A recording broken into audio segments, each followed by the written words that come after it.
Okay, my name is Dennis Gill with the Americans in Wartime Experience, and I have the opportunity to interview Robert Gaines. Today is June 12th, 2021, and I'm in Stevens City, Virginia. Mr. Gaines, if you could tell us a little bit about yourself. Where were you born? Where did you grow up? I was born in McPherson, Kansas in 1925, and my folks and I moved to Virginia when I was 2.5 years old. Okay. So my dad was a tenant farmer, and so we did the best we could during the Depression, and so we was poor and didn't know it, but we was happy. Yeah. And we loved one another, even though we didn't express it as we do these days. And Right. and so when I I quit school in the 7th grade, and my dad farmed me out to work, and then I decided I wanted to see what was on the other side of the fence and get out of Rockingham County. Right.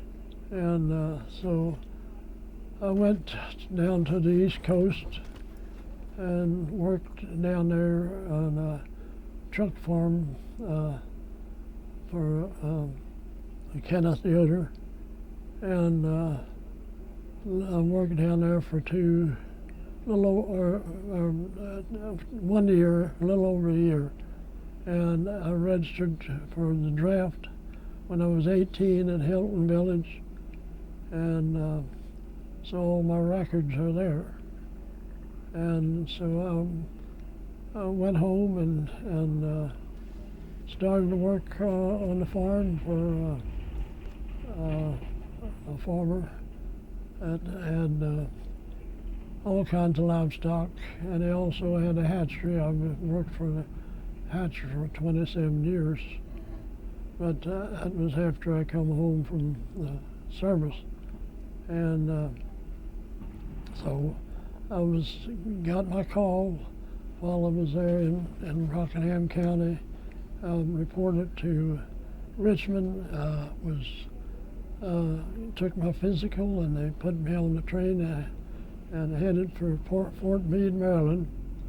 And I stayed there at Fort Meade, Maryland for maybe a couple of weeks, got all my shots and all my gear, and then they shipped me out to Camp Fannin, Texas, and all that sand and dust.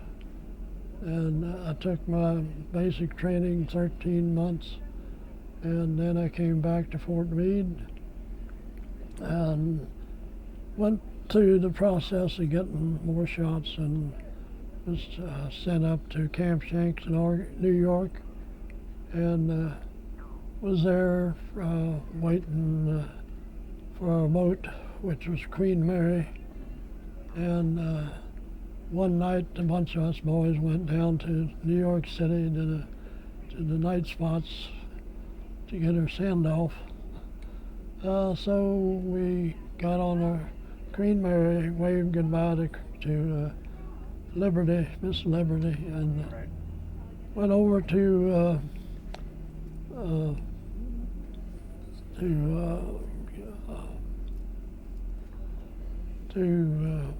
Glasgow, Scotland.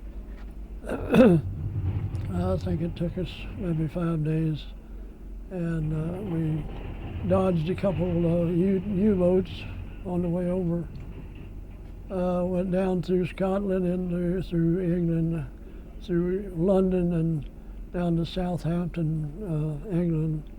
Stayed there for a couple of weeks and got all our gear again and shots and whatever was necessary.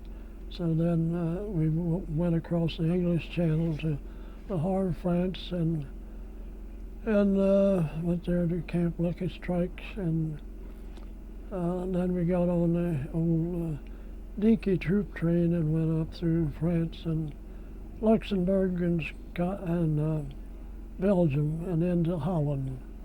And there's where I started my combat. Went over into the Ruhr land and was our first encounter, and I got two battle stars. And in the Ruhr land there was a big 88 millimeter gun, Germans emplacement, that he knocked off a bunch of our tanks, which I was joined up with the 5th Armored Division and the 10th Tank Battalion.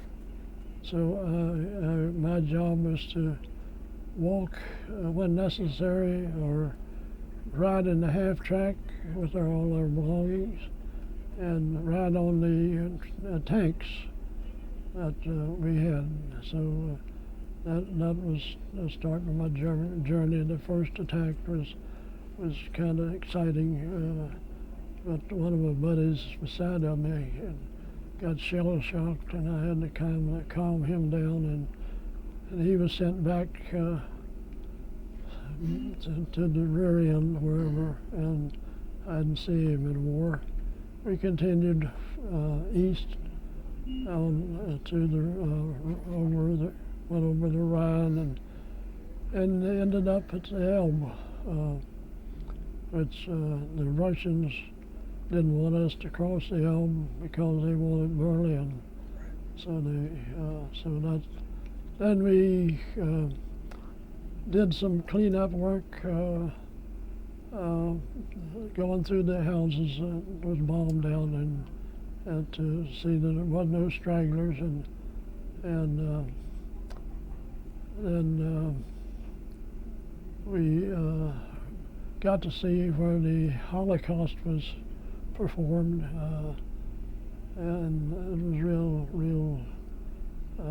gruesome.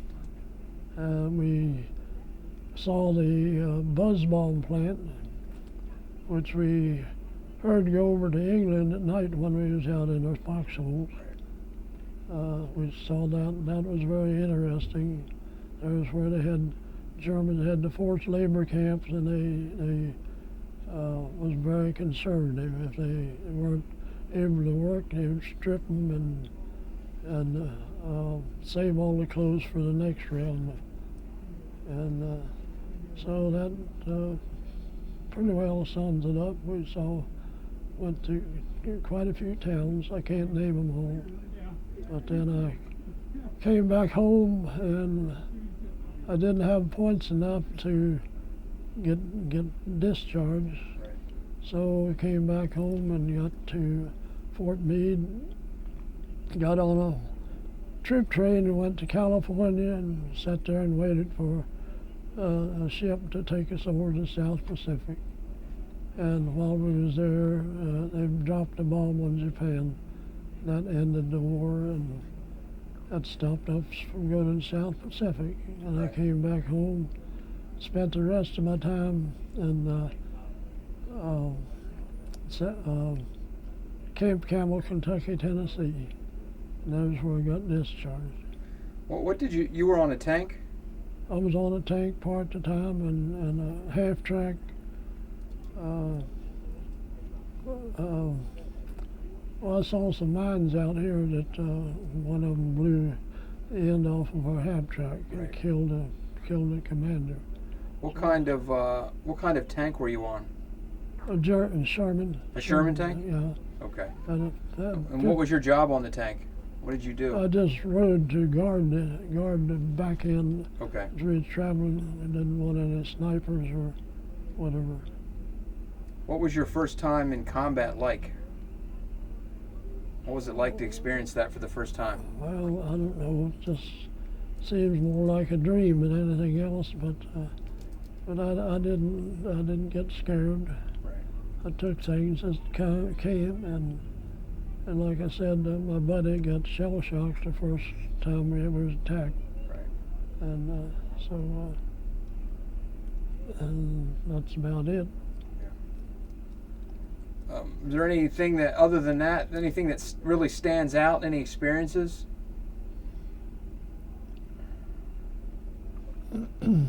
No, not really. Well, on the way back from Europe, the ships couldn't get up to the dock all that close for the mess that they made in D-Day, and we rode out to the ships on a duck and crawled up a rope ladder, and that's when we got on board the ship. How long were you in Europe? I was in Europe from January till May. Did you make it into Germany? Yeah, I was in Germany. You made it all the way up there? Oh, yeah. That was where I started in Germany. Oh, you started in Germany? Right. Okay. Just outside of Holland. Okay. So you can order it any way you want it. Were you able to keep in touch with your family at all? Would you ever write letters or anything like that? Wrote letters. Wrote letters? Did you get letters from them? Some. It was hard to get catch up with us. We always looked forward to mail call when we had a chance to stop. But,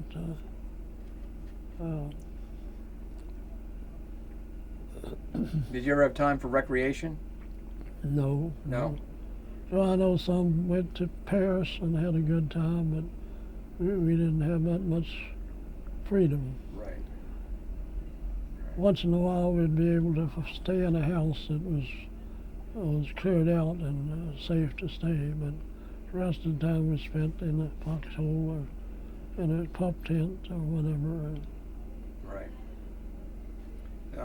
Did your tank battalion ever get attacked? Oh, yeah. Yeah, lots of times, I think. Well, a couple times. Couple times. Okay.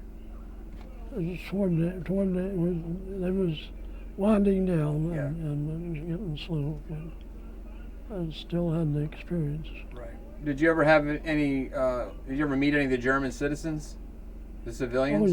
Oh yeah. Were they? What were they like? Well, they was always glad to see us. Right.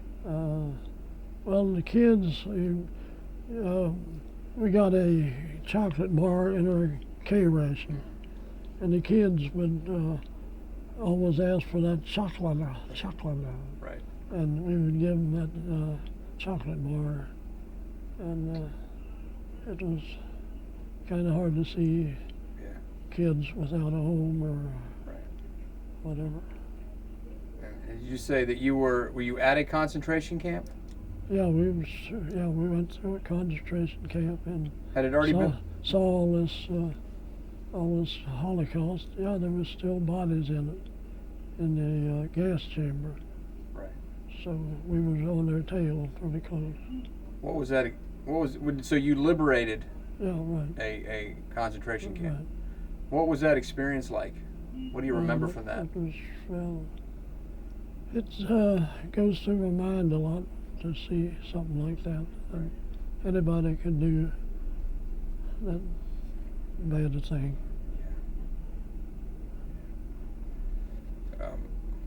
Tell me about your homecoming. What was it like when you came home? Well, it wasn't anything great, I don't think.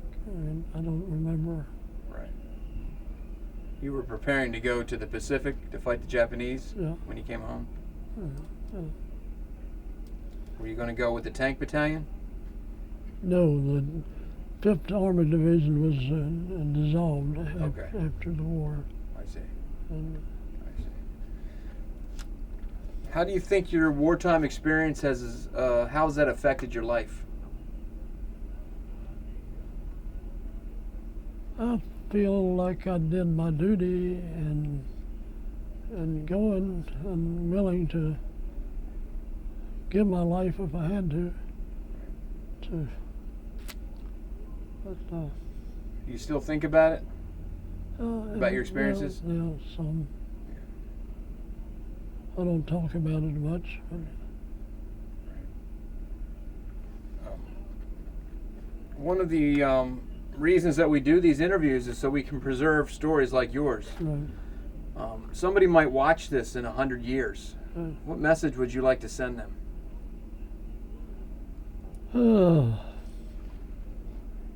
God bless America. keep defending it. Do you have any regrets at all from anything you did while you were in the military? No. Was it all? No. Do it again? Well, it's a little bit late now. Right. Right. I would have, like when I was younger. Right.